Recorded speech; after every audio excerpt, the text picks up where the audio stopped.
tardes, mi nombre es Juan Pablo Vergara Lindo y les voy a hablar sobre mecanismos de intervención. ¿Qué es un mecanismo de intervención? Es un instrumento de deuda por la cual el inversor o el empresario invierte ante empresa, pero el empresario o el inversor no quiere el dinero de vuelta, sino que él quiere que se lo regresen por medio de sus acciones, pero con ciertas condiciones, a corto o largo plazo, bajo ciertos mandos. También les quiero hablar sobre las tasas de interés. Es una toma de decisión de un empresario para invertir. Esto es para ampliar su capital de la planta y los inversores obteniendo su largo proceso de producción. La cantidad de que usted invierta será afectada, no tanto ni tan poquito. Esto hace para respetar el volumen de sus formas de ventas, de sus futuras ventas o sus formas en precios de la planta, y los deudores pedirán una expansión de su salario. Contribuciones especiales. ¿Esto qué es? Son aquellos gobiernos de algunas personas, cuando daban un beneficio otorgando así unos bienes en aumento de sus bienes.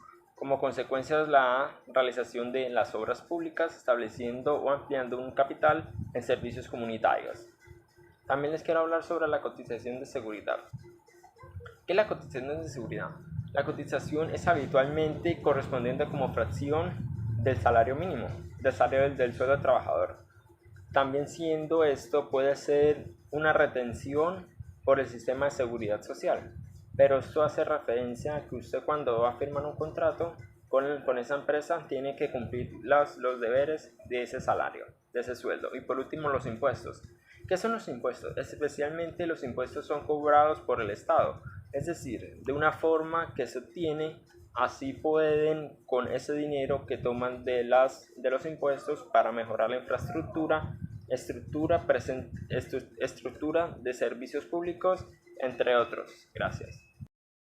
Hola, mi nombre es Juan Rojas Galvis, soy del grupo número 3 y hoy les estaré hablando de qué son los gastos públicos. Es la cuantía monetaria total que desembolsa el sector público para desarrollar sus diferentes actividades. El sector público es un agente económico y, como todos, tiene sus diferentes objetivos y funciones, entre las que se encuentran reducir la desigualdad, redistribuir la riqueza o satisfacer las diferentes necesidades de los ciudadanos en un país. En ese sentido, el gasto público es el dinero que gasta el sector público en llevar a cabo una serie de actividades. Lo contrario al gasto público es el ingreso público. Hay diferentes tipos de gasto público, entre los que se encuentra el gasto corriente, el gasto de capital, el gasto de transferencia y el gasto de inversión. Voy a hablar brevemente de ellos. El gasto corriente. El gasto corriente es la cantidad de dinero destinada a las operaciones más básicas del Estado. Por ejemplo, gastos de salarios a funcionarios o presentación de determinados servicios públicos. Gastos de capital. Los gastos de capital se encuentran destinados a la obtención de activos, ya pueden ser tangibles o intangibles. También se añaden a este punto compras de inmuebles para desarrollar diferentes corrientes, por ejemplo, la compra de trenes. Gastos de transferencia.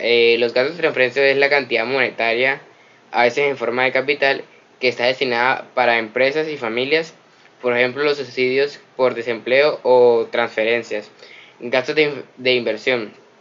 Al contrario del gasto de capital, se considera gasto de inversión cuando el gasto tiene como objetivo crear, aumentar o mejorar o sustituir el capital público existente. Este gasto es muy importante, ya que con este podemos generar más ingresos con este gasto de inversión el país puede generar más ingresos y así poder llevar a cabo más actividades. Gracias. Buenos días, mi nombre es Carlos Arturo Núñez y yo le voy a hablar sobre las regulaciones estatales. Primero que todo les voy a explicar qué son las regulaciones estatales. Las regulaciones estatales son las reglas que emite el Estado y a través de ellas se protegen aspectos sociales, económicos, políticos y técnicos que son de interés público.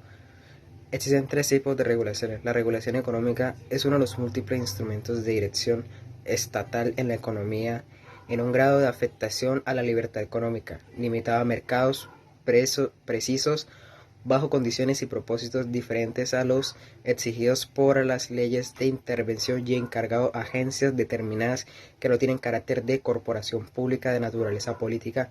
Condición esta propia del Parlamento, siendo entidades administrativas de carácter técnico. Su legitimidad viene de la participación directiva de las agentes reguladoras en su producción, representando en el acto administrativo de la agencia reguladora. En la regulación económica hay espacio para la participación directa de los sujetos reguladores. Sigue la regulación social, que busca proteger la salud humana y animal y el medio ambiente, así como establecer lineamientos para el ejercicio de profesiones y relaciones laborales. Y por último sería la regulación administrativa, que es la que organiza el funcionamiento de la propia administración pública para proveer servicios y bienes públicos. Las regulaciones de la administración pública federal se formalizan a través de disposiciones jurídicas como los decretos, reglamentos, acuerdos presidenciales, acuerdos secretariales, lineamientos, resoluciones, normas oficiales, circulares, avisos, entre otros. Y pues bueno, eso sería todo por hoy. Muchas gracias y adiós. Hola, mi nombre es Isabel Andrea Blanquicet Hacking y hoy les voy a hablar sobre las empresas públicas, que son características y algunos ejemplos y también sus objetivos básicos. Bueno, ¿y qué son las empresas públicas? Son aquellas en las que la mayoría absoluta de la propiedad de los títulos accionarios pertenecen al Estado, ya sea nacional, provisional o municipalmente. Algunas de sus características son su mayor accionista o mayor propietario es el Estado. No se basan en el lucro económico y su interés público hace que sus bienes y servicios se enfoquen en satisfacer las necesidades básicas como lo son la electricidad, el agua, la educación y la salud. Y generan una gran fuente de empleos impulsando la economía. Algunos ejemplos son el Banco Agrario, el Copetrol, la EPM y Aguas de Barranca Bermeja.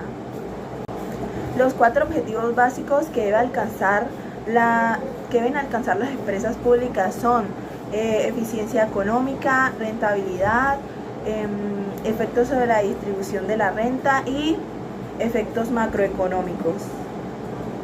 Gracias.